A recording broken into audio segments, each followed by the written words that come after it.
नमस्कार साथियों। आज मैं क्लास 9 का जो 11 अप्रैल से परीक्षा है तो सोशल साइंस का मैं एक कैलकुलेशन मतलब निचोड़ जिसको बोल सकते हैं, आपको एक सरसरी निगाह से प्रश्न बता रहा हूं। आप लोग एक नज़र देख लीजिएगा, सारे प्रश्न इन्हीं में से रहने की संभावना है।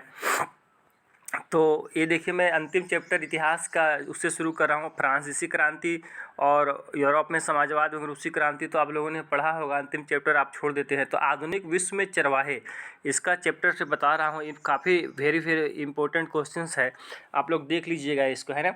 तो पहला प्रश्न है कि भाबर किसे कहते हैं। तो भाबर जो है वह इसमें से किसे कहते हैं, पहाड़ी क्षेत्रों में सूखे जंगल का इलाका को ही भाबर कहते हैं। ठीक है दोस्तों। और वहीं पूछता कि बुग्याल किसे कहते हैं, तो बुग्याल हो जाता ऊंचे पहाड़ों पर स्थित घास के मैदान को। ऊंचे पहाड़ों पर स्थित घास के मैदान को क्या कहते हैं, बुग्याल कहते हैं। ठीक है दोस्तों।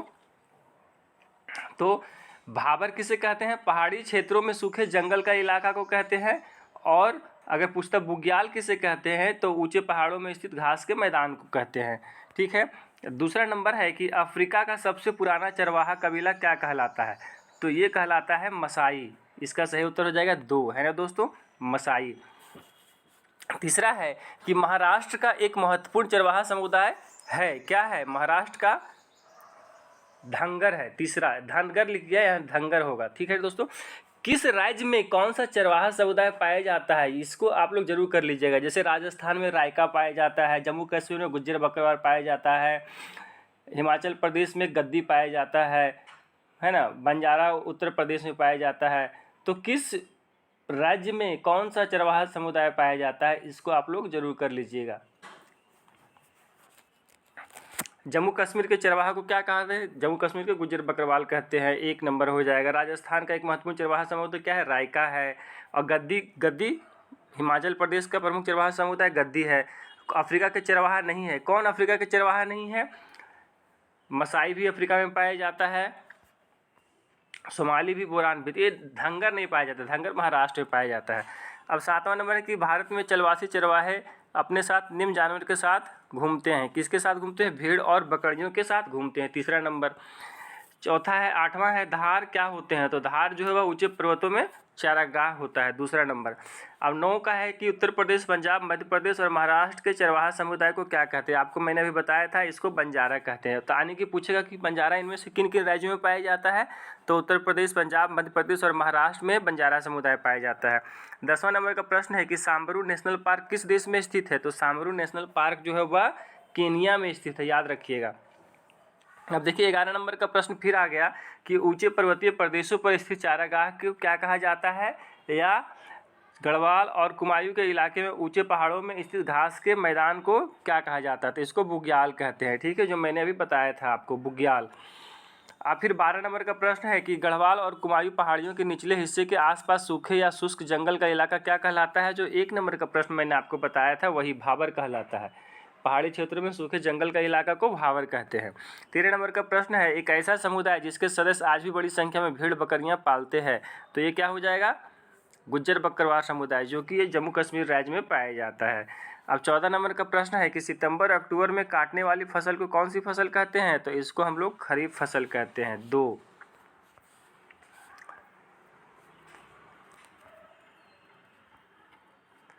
अब 15 नंबर का प्रश्न है कि परंपरा और रीति रिवाज के आधार पर मिलने वाला अधिकार कहलाता है, क्या कहलाता है, परंपरागत अधिकार कहलाता है। थार रेगिस्तान के किस प्रदेश में स्थित है, थार जो है वह रेगिस्तान के थार रेगिस्तान जो है वह राजस्थान में हम लोग जानते हैं। मोनपा प्रजाति के लोग कहाँ पाए जाते हैं, तो ये आसाम में पाया जाता है। रेवड़ किसे कहा जाता है, भेड़ बकरियों का झुंड को कहा जाता है। भोटिया, शेरपा, किन्नौरी आदि समुदाय के लोग किस क्षेत्र में रहते हैं, तो ये जो रहते हैं वह हिमालय में रहते हैं। ठीक है दोस्तों। मसाई लैंड का विस्तार किस पहाड़ तक है, इसका किलिमंजारो तक है, 20 का 1। हिमाचल प्रदेश के चरवाहा समुदाय को किस नाम से जाना जाता है, हम अभी ने बताया आपको, धंगर, 1 नंबर का प्रश्न। ठीक है दोस्तों। तो ये हो गया विश्व में चरवाहा समुदाय। अब देखिए अगला चैप्टर है वन्य समाज एवं उपनिवेशवाद, वन्य समाज एवं उपनिवेशवाद चैप्टर, जो कि ये चौथा चैप्टर है इतिहास का।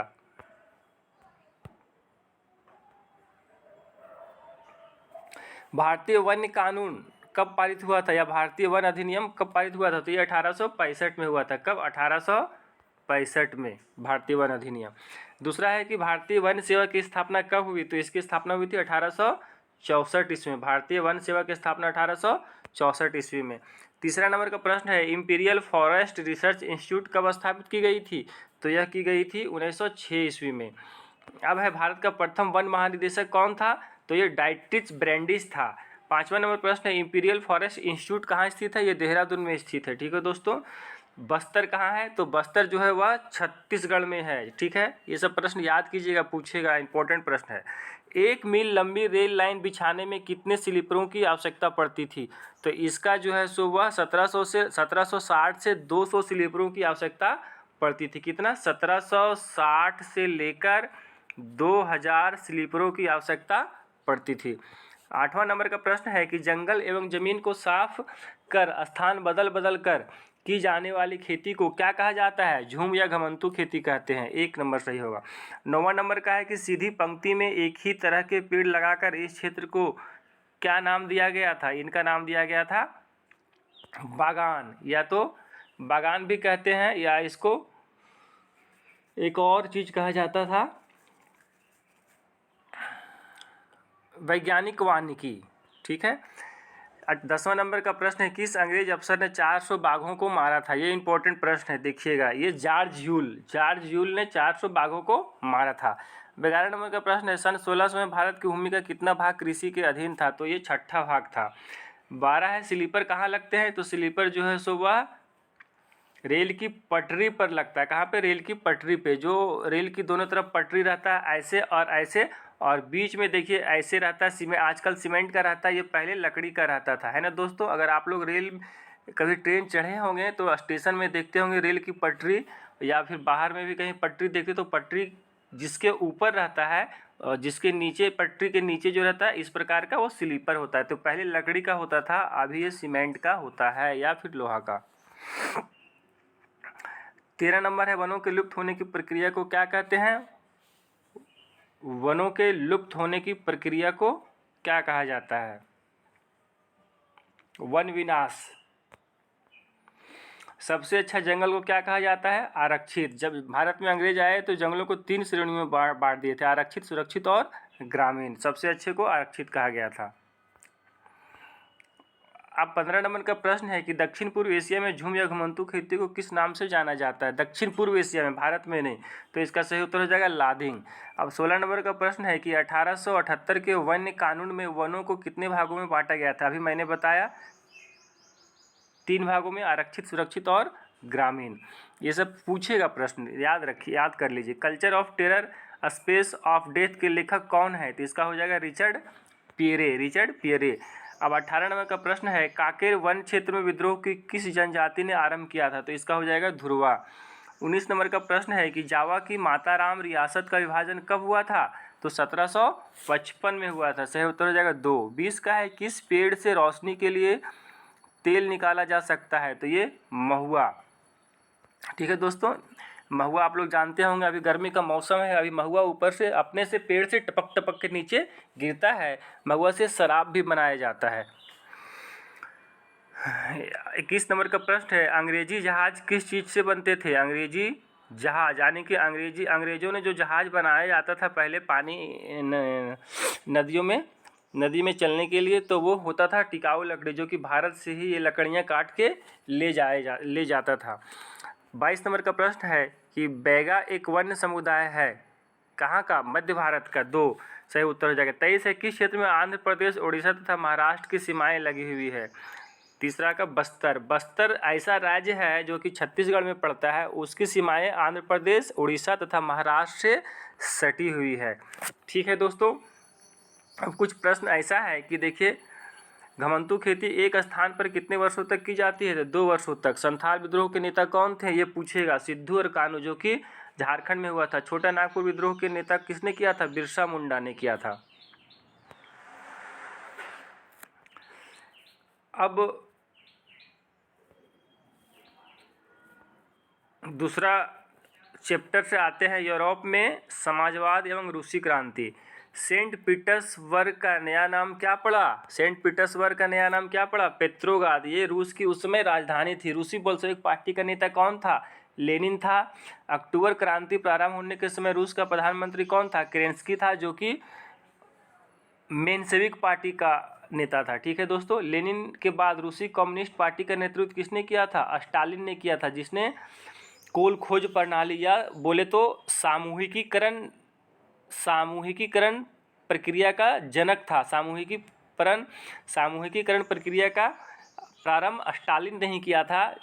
अनाज को बढ़ाने के लिए, अनाज की कमी हो गई थी रूस में, तो अनाज को कैसे वृद्धि की जा सके, इसके लिए उन्होंने पूरे एक गांव में, पूरे मोहल्ले में सारे खेती एक ही साथ किया जाता था, और जितने भी अनाज का उत्पादन होता था उसमें सारे उस मोहल्ला में रहने वाले सारे किसानों के बीच बराबर बराबर मात्रा में बांट दिया जाता था। इसी को सामूहिकीकरण कहते हैं या कोल खोज, जिसका प्रारंभ स्टालिन ने किया था, जो कि लेनिन के बाद कम्युनिस्ट पार्टी का नेता बना था। अब 5वां नंबर का प्रश्न है कि सोवियत संघ का विघटन कब हुआ था? तो इसका सही उत्तर हो जाएगा 1991 में। अब है कि साम्यवादी विचारधारा के संस्थापक कौन थे या समाजवादी विचारधारा के प्रवर्तक कौन थे? तो कार्ल मार्क्स था, कार्ल हेनरिक मार्क्स, जिन्होंने नारा दिया था कि विश्व के मजदूरों एक हो। कम्युनिस्ट मैनिफेस्टो भी इन्होंने एक पुस्तक लिखा था। 7वां नंबर का प्रश्न है कि डयूमा किस देश की संसद का नाम था? तो डयूमा जो है वह रूस की संसद का नाम था। 8वां है कई खेतों को मिलाकर की जाने वाली सामूहिक खेती को क्या कहते थे? देखिए कम्यून कहते थे। क्या कहते थे? कम्यून। 9वां नंबर का है रविन्द्रनाथ टैगोर किस वर्ष रूस की यात्रा पर गए थे? तो 1930 ईस्वी में गए थे। कब? 1930 ईस्वी में। अब 10वां है समाजवाद शब्द का सर्वप्रथम प्रयोग किसने किया था? रॉबर्ट ओवेन ने किया था। सबसे पहले रॉबर्ट ओवेन ने किया था। लेनिन कौन था? तो लेनिन बोल्शेविक पार्टी का नेता था। कूलक से आप क्या समझते हैं? तो रूस के अमीर किसानों को कूलक कहा जाता था। यहाँ हो एक किसान की अच्छी हालत। 13 है 1917 में जारशाही के पतन की घटना को क्या कहते हैं? अक्टूबर की क्रांति कहते हैं। 1917 में जारशाही के पतन को अक्टूबर की क्रांति कहते हैं। 14 नंबर का है जार किस देश का शासक था? तो जार रूस का शासक था। 5वां है सामाजिक उपबंध या सोशल कॉन्ट्रैक्ट नामक पुस्तक की रचना किसने की थी? रूसों ने किया था। अब 16 नंबर का प्रश्न है रूस में कोल खोज क्या था? अभी जैसे मैंने आपको बताया था, रूस में कोल खोज क्या था? तो सामूहिक खेती था। कोल खोज मतलब सामूहिक खेती, जिसका प्रारंभ किया था किसने? स्टालिन ने, जो कि लेनिन के बाद रूस का राष्ट्रपति बना था और बोल्शेविक पार्टी का नेता था। 17 नंबर का है 1929 में किसने रूस में सामूहिकीकरण कार्यक्रम शुरू किया था? देखिए ये भी प्रश्न पूछ दिया, स्टालिन ने किया था। 1929 में किसने रूस में सामूहिकीकरण कार्यक्रम शुरू किया था? तो स्टालिन ने किया था। अगर प्रश्न घुमा के पूछेगा कि सामूहिकीकरण कार्यक्रम का प्रारंभ स्टालिन ने कब किया था? तो 1929 में किया था। किसी प्रकार से प्रश्न घुमाएगा तो आप लोग इसका उत्तर आसानी से दे दीजिएगा, अगर आप इसको अच्छे से याद कर सकते हैं। 18 नंबर का प्रश्न है कि रूसी शासक जार निकोलस द्वितीय ने कब त्यागपत्र दिया था? तो रूसी शासक जार निकोलस ने त्यागपत्र दिया था 2 मार्च 1917 को। 2 मार्च 1917 को। 19 नंबर का प्रश्न है कि लुई ब्लांक कौन था? तो लुई ब्लांक जो है वह एक राष्ट्रवादी नेता था। 20 है कि किसके नेतृत्व में, या क्रांतिकारी कह सकते हैं। 20 है कि किसके नेतृत्व में मजदूरों का जुलूस विंटर पैलेस पहुंचा था? तो ये पादरी गैपोन के नेतृत्व में पहुंचा था, जिसके बाद ये इसी को हम लोग खूनी रविवार की घटना कहते हैं। इसमें सैकड़ों मजदूर मारे गए थे। 21 का है कि कार्ल मार्क्स कहाँ का निवासी था? तो कार्ल मार्क्स जो है वह जर्मनी का निवासी था। कहाँ का? जर्मनी का निवासी था। 22 नंबर का है कि दास कैपिटल नामक पुस्तक के लेखक कौन थे? तो दास कैपिटल नामक पुस्तक के लेखक जो है वह कार्ल मार्क्स थे। दुनिया के मजदूरों एक हो का नारा किसने दिया था? मैंने अभी आपको बताया कि कार्ल मार्क्स ने दिया था। पेट्रोग्राद सोवियत का जन्म कब हुआ था? तो इस पेट्रोग्राद सोवियत का जन्म जो हुआ था वह 27 फरवरी 1917 का हुआ था। पेट्रोग्राद क्रांति को किस नाम से जाना जाता है? इसको फरवरी क्रांति के नाम से भी जाना जाता है। मार्फा वासिलेवा थी, क्या थी? बहादुर महिला कारीगर थी। 27 नंबर का प्रश्न है रूसी शासक जार निकोलस द्वितीय ने कब त्यागपत्र दिया था? तो यह 2 मार्च 1917 को दिया था। अब 28 नंबर का प्रश्न है, रूस के संपन्न किसान को क्या कहा जाता था? हमने अभी पढ़ा पीछे, कूलक कहा जाता था। रूस के अमीर किसानों को या रूस के संपन्न किसानों को कूलक कहा जाता था। ये प्रश्न जरूर आएगा, इंपॉर्टेंट है।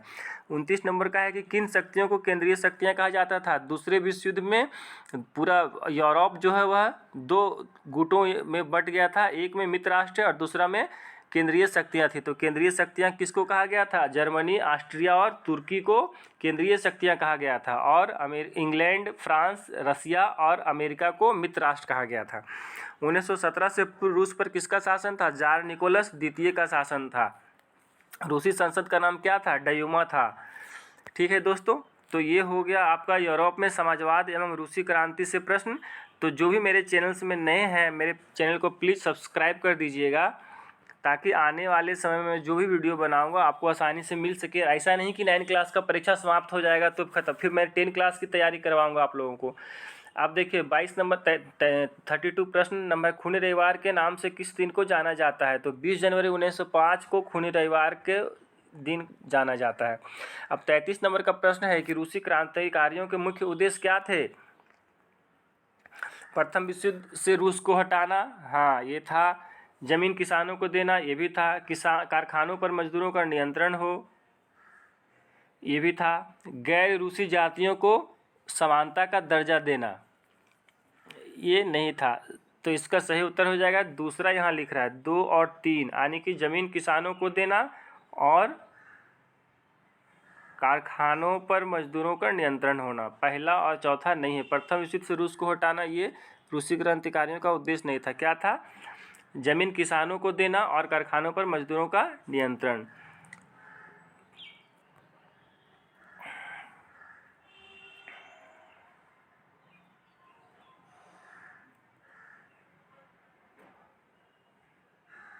ये इंपॉर्टेंट याद रखिएगा कि रूस में बोल्शेविक पार्टी का नेता कौन था? लेनिन। और मेंशेविक पार्टी का नेता तो था केरेंस्की।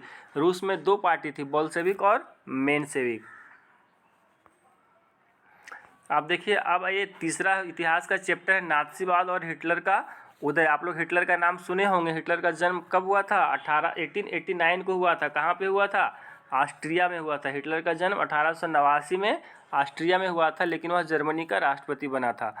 तो पहला प्रश्न है, नॉर्डिक जर्मन आर्य कहाँ के रहने वाले थे? तो ये जो थे वह जर्मन के रहने वाले थे। दूसरा प्रश्न है, किस समुदाय को दूसरे समुदाय से अलग रखना क्या कहलाता है? घेटो कहलाता है। ध्रुवीय शक्तियाँ किन देशों को कहा गया था? मैंने अभी बताया वो केंद्रीय शक्तियाँ था, इसमें जर्मनी, जापान और इटली। ये होगा दूसरा विश्व युद्ध में। ठीक है दोस्तों, प्रथम विश्व युद्ध को केंद्रीय शक्तियाँ और मित्र राष्ट्र थे, और दूसरा में उस केंद्रीय शक्ति ध्रुवीय शक्तियाँ और मित्र राष्ट्र थे। मित्र राष्ट्र में जो प्रथम विश्व युद्ध में मित्र राष्ट्र में थे, दूसरा विश्व युद्ध मित्र राष्ट्र में वही देश थे। कौन कौन देश थे मित्र राष्ट्र में? रूस, फ्रांस, इंग्लैंड और अमेरिका भी बाद में शामिल हो गया था। चौथा नंबर का प्रश्न है, वह स्थिति जब कीमतें बेहिसाब बढ़ जाती है कहलाती है? अति मुद्रास्फीति कहलाती है। जर्मन मुद्रा को क्या कहा जाता था? मार्क कहा जाता था। युद्ध के मोर्चे पर सैनिकों को छिपने के लिए खोदे गए गड्ढे को क्या कहते थे? खंदक कहते थे। नाजी यूथ लीग की स्थापना कब हुई थी? 1922 ईस्वी में हुआ था। हिटलर कौन था? हिटलर जर्मनी का तानाशाह शासक था। संयुक्त राष्ट्र संघ की स्थापना कब हुई थी? 1945 ईस्वी में। दूसरा का सही उत्तर हो जाएगा ना। एक एविक्यूएशन से नाजियों का क्या तात्पर्य है? गैस चैम्बरों में मृत्यु। गैस, चूँकि हिटलर ने बहुत सारे यहूदियों को और जो अपंग बुजुर्ग और जो कुपोषित बच्चे होते थे कमज़ोर पर, और उस सारे को हिटलर ने मार दिया था। तो उनको मारने के लिए समय नहीं था, इसलिए उन्होंने एक गैस चैम्बर बनाया था और उसी को एविक्यूएशन कहा गया था। 11 नंबर का प्रश्न है, किस संधि द्वारा जर्मनी पर कठोर एवं अपमानजनक शर्तें थोप दी गई थी? तो ये वर्साई की संधि हो जाएगा। 12 नंबर का प्रश्न है, मई 1945 में अमेरिका ने जापान के किन शहरों पर परमाणु बम गिराया था? तो हिरोशिमा और नागासाकी में गिराया था। 13 नंबर का प्रश्न है, प्रथम विश्व युद्ध के बाद मित्र राष्ट्रों ने जर्मनी के किस प्रदेश पर अधिकार कर लिया था? तो ये राइनलैंड पे कर लिया था। मित्र राष्ट्र में कौन कौन से देश थे? मैंने अभी बताया आपको, ब्रिटेन, फ्रांस और रूस। बाद में अमेरिका भी शामिल हुआ था। कब अमेरिका प्रथम विश्व युद्ध में कब शामिल हुआ था? 1917 में। प्रथम विश्व युद्ध कब से कब तक हुआ था? 1914 से 1918 तक। द्वितीय विश्व युद्ध कब से कब तक हुआ था? 1939 से 1945 तक। हिटलर का प्रचार मंत्री कौन था? गोयबल्स था। 18 नंबर का, इटली में किसने क्रांति लाने की योजना बनाई थी? जोसेफ मैत्सिनी ने बनाई थी, जिन्होंने 2 गुप्त संगठन बनाया था। कौन? एक यंग इटली और एक यंग यूरोप। जर्मनी मित्र राष्ट्रों के सामने समर्पण कब किया था? मई 1945 में किया था। द्वितीय विश्व युद्ध की शुरुआत जर्मनी द्वारा किस देश के आक्रमण के साथ हुई थी? पोलैंड। हिटलर ने जिस विचारधारा को जन्म दिया उसे क्या कहा जाता है? नाजीवाद या नात्सीवाद। ठीक है दोस्तों। 22 नंबर का है, हिटलर ने किस समुदाय पर अमानवीय अत्याचार किया था? यहूदियों। लगभग 2 लाख यहूदियों को मार दिया था, इससे भी ज़्यादा। 23 नंबर का प्रश्न है, विश्व का सबसे बड़ा शेयर बाजार कौन है? Wall street. ठीक है दोस्तों। और भारत का दलाल स्ट्रीट। 24 का है कि हिटलर की सेनाओं ने पोलैंड पर कब आक्रमण किया? 1 सितंबर 1939 ईस्वी में किया था, या सितंबर 1939 यहाँ है तो वही सही होगा। 1 सितंबर 1939 में किया था, हालांकि यहाँ 1 सितंबर नहीं लिखा है, सिर्फ सितंबर 1939 लिखा हुआ है। जर्मन संसद को क्या कहा जाता था? राइक्सटाग। क्या कहा जाता था? राइक्सटाग। और रूस की संसद को क्या कहा जाता था दोस्तों? मैंने बताया, बताइए आप लोग कमेंट करके बताइएगा। डयूमा कहा जाता था। 26 नंबर का है कि एडल्फ हिटलर का जन्म कहाँ हुआ था? मैंने आपको शुरू में ही बता दिया था कि एडल्फ हिटलर का जन्म ऑस्ट्रिया में हुआ था। कब? 1889 को। नाजी पार्टी की स्थापना कब हुई थी? 1920 को हुई थी। हिटलर अपने राज्य के नागरिकों में से किसे सबसे महत्वपूर्ण नागरिक मानता था? माँ को। 29 वाइमर गणराज्य की स्थापना कब हुई थी? तो इसका स्थापना 9 नवंबर 1918 को हुआ था।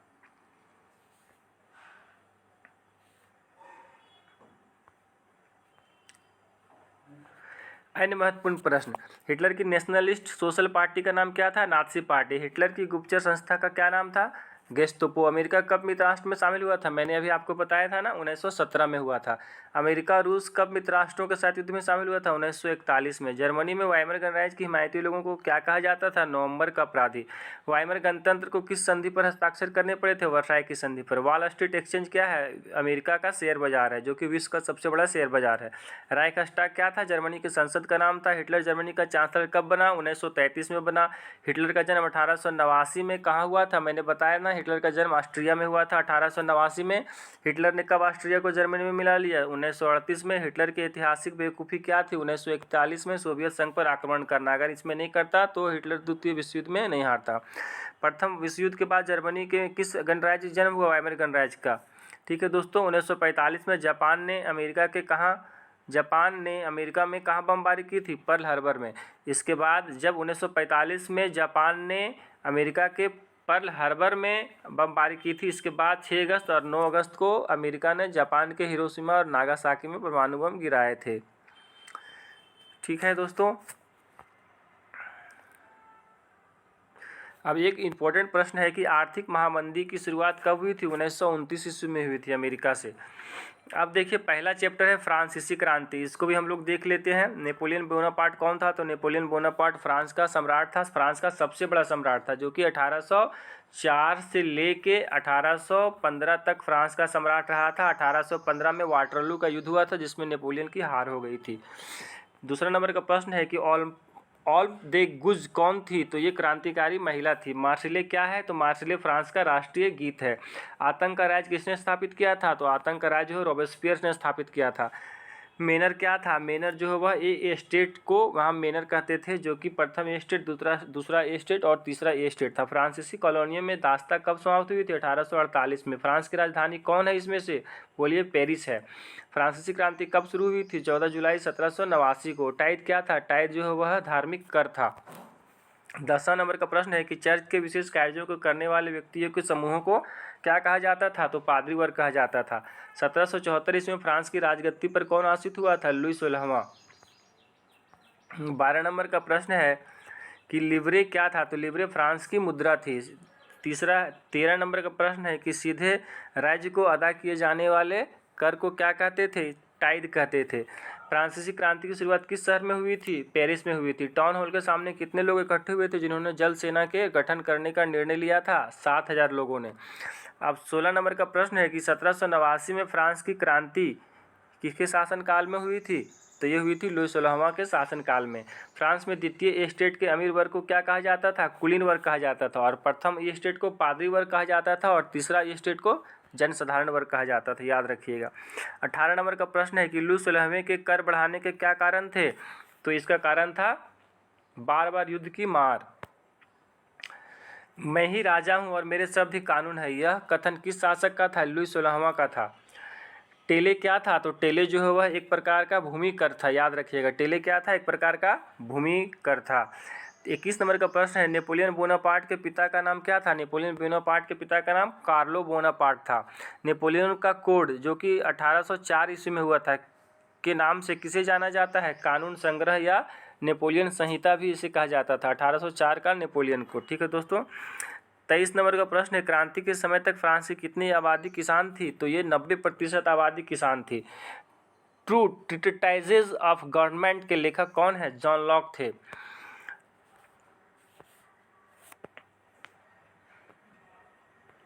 अब है बास्तिल पर कब हमला किया गया था? तो 1789 1789 में। राइज दी लाइल ने किस चर्चित गीत की रचना की थी? मार्सिले, यानी कि मार्सिले जो कि फ्रांस का राष्ट्रगान है, राष्ट्रगीत है, जो राजेट इलाइल ने इसकी रचना की थी। फ्रांस की सबसे प्रसिद्ध महिला क्रांतिकारी कौन थी जिसे फांसी पर लटका दिया गया था? ऑल्पंज द गूंज। ठीक है दोस्तों। 28 नंबर का प्रश्न है कि फ्रांसीसी समाज में सत्ता और सामाजिक हैसियत को अभिव्यक्त करने वाली श्रेणी को क्या कहा जाता था? ए स्टेट कहा जाता था, जो कि 3 भागों में था। प्रथम स्टेट, दूसरा स्टेट, तीसरा स्टेट। प्रथम में पादरी वर्ग, दूसरा स्टेट में कुलीन वर्ग और तीसरा स्टेट में जनसाधारण वर्ग था। 29 नंबर का प्रश्न है कि फ्रांस में किसानों का विद्रोह कब हुआ था? 1789 में हुआ था। सन 1715 में फ्रांस की जनसंख्या कितनी थी? 2.3 करोड़ थी। किस वर्ष नेपोलियन फ्रांस का सम्राट बना था? 1804 में मैंने बताया था, जो कि 1815 तक रहा। वाटरलू के युद्ध में उनकी हार हो गई थी। अगला प्रश्न है 32 का, वाटरलू में नेपोलियन की हार किस वर्ष हुई थी? 1815 में हुई थी। किस वर्ष फ्रांस का संविधान बनाया गया था? 1791 में बनाया गया था। 34 का है कि किस वर्ष लुई 16वां को फांसी दी गई? 21 जनवरी 1793 को दी गई थी। अब है 1815 में किस युद्ध में फ्रांस की हार हुई थी? वाटरलू के युद्ध में। अब है क्रांति से पहले फ्रांसीसी समाज कितने वर्गों में विभक्त था? मैंने अभी बताया 3 वर्गों में। जर्मन मुद्रा को क्या कहा जाता था? मार्क कहा जाता था। नए संविधान ने फ्रांस को बनाया था संवैधानिक राजतंत्र। केवल किस श्रेणी के लोग कर अदा करते थे? तीसरा स्टेट, जनसाधारण वर्ग। और पहला और दूसरा स्टेट को इससे मुक्ति मिली थी, छूट मिला था। अंतिम प्रश्न है 40 नंबर का, फ्रांस में 1793 से 1794 के मध्य के काल को किस नाम से जाना जाता था? आतंक का राज, जिसका नेता था रॉबेस्पियर, इसका आविष्कारक था। अब अन्य महत्वपूर्ण प्रश्नोत्तर है, जैसे है कि 1791 के संविधान में किन्हें राजनीतिक अधिकार दिए गए थे? अमीर वर्ग को। 14 जुलाई 1789 को फ्रांस की राजधानी पेरिस में किस किले को तोड़ दिया गया था? बास्तिल के किले को। एक राजनीतिक संस्था जिसमें तीनों स्टेट अपने प्रतिनिधि भेजते थे, क्या कहलाता था? States general. सामाजिक अनुबंध या द सोशल कॉन्ट्रैक्ट की रचना रूसो ने किया था। जैकोबिन सरकार का अंत 1744 में हुआ था। जैकोबिन क्लब का नेता रॉबेस्पियर था, जिसे आतंक का राज भी इन्हीं का नेता भी यही थे। नए संविधान ने फ्रांस को एक संवैधानिक राजतंत्र बनाया। 18वीं सदी में किस नए वर्ग का उदय हुआ था? मध्य वर्ग को। दशमलव पद्धति पर आधारित नापतोल की एक समान प्रणाली का प्रचलन फ्रांस में किसने किया था? नेपोलियन ने किया था। 2 खंभों के बीच लटकते आरे की मशीन द्वारा अपराधी के सिर काटने वाली मशीन को क्या कहा जाता था? गिलोटिन कहा जाता था। लुई 16वां का संबंध किस वंश से था? बुर्बो राजवंश का। तो लुई 16वां पूछेगा कि लुई 16वां किस वंश का शासक था? तो बुर्बो राजवंश का शासक था। लुई 16वां को किस आरोप में 21 जनवरी 1793 को फांसी दी गई थी? देशद्रोह के। केवल किस श्रेणी के लोग कर अदा करते थे? तीसरे स्टेट, जनसाधारण वर्ग को। बाकी प्रथम और दूसरा स्टेट को यह छूट मिली थी।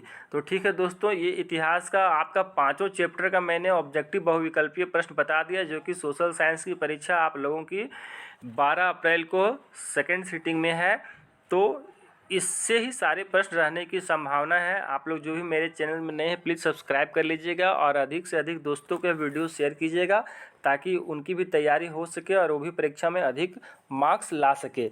तो मैं काफ़ी इम्पोर्टेंट बात आपको बता दे रहा हूँ कि इस बार जो आपकी 9 क्लास की परीक्षा होगी वह 5 पेपर की होगी और एडिशनल सब्जेक्ट की पेपर नहीं होगी। जैसे एडिशनल में अगर कुछ भी आप लिए हैं, जैसे इलेक्ट्रॉनिक्स, हार्डवेयर, एग्रीकल्चर, रिटेल, अप्रैल्स, आईटीज़, तो इस सब की हॉस्पिटैलिटी, ये सब की टूरिज़्म, इस सब की परीक्षा नहीं होगी। ठीक है दोस्तों, इसमें हिंदी का होगा, इंग्लिश का होगा, और तीसरा अगर कोई और एडिशनल लैंग्वेज लिए हैं जैसे कि संस्कृत और संथाल, कुरमाली, संथाली हो, कुडुख, उरांव, खोटा, पंच परगनिया, तो इसकी भी परीक्षा होगी।